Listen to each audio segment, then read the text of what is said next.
Okay, this is the Unit 7 transformations packet, page 3. We're going to look at numbers 1 and 2, graphing the parent functions.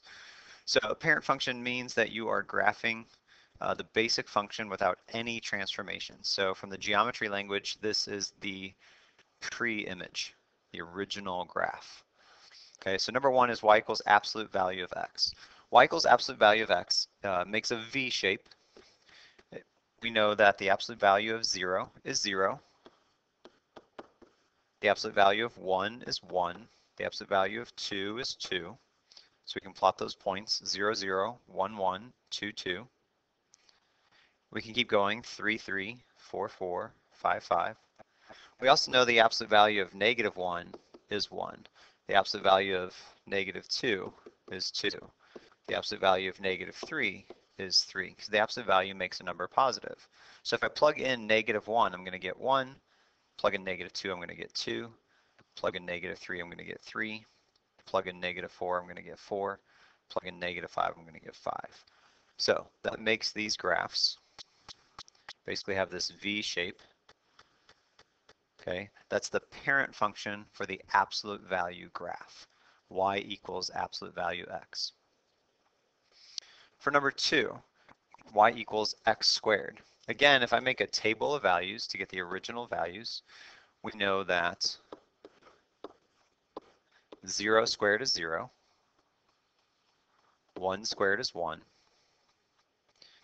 2 squared is 2 times 2 is 4, 3 squared is 3 times 3 is 9, 4 squared would be 16.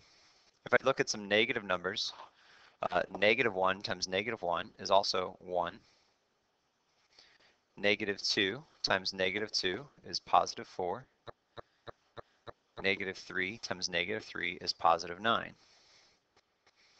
And so this gives me a parabola shape, which is the basic quadratic graph shape. So that's the parent function for y equals x squared. So you can make a table of values to do these graphs to get the parent functions, but you really want to know some characteristics about the parent function as well. So things to note. For the absolute value graph and the quadratic graph, they both have a vertex at 0, 0. So when we talk about translations, we're going to be talking about moving all the points, but one of the key points we're going to look at is the vertex moving. If we talk about reflections, that'll flip it over, but the vertex will stay the same. Okay, the other key parts make up the graph are the blue lines and the red curve. So the blue lines have slopes.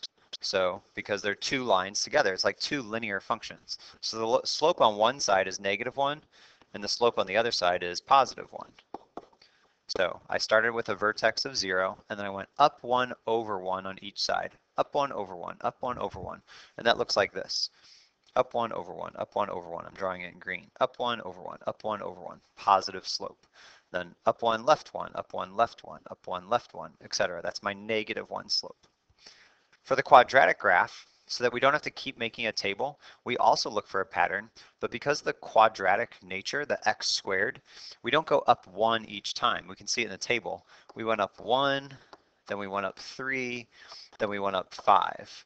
And we did the same thing on the left side as well. We went up 1, or 3, we went up 5, we went up 1 from 0.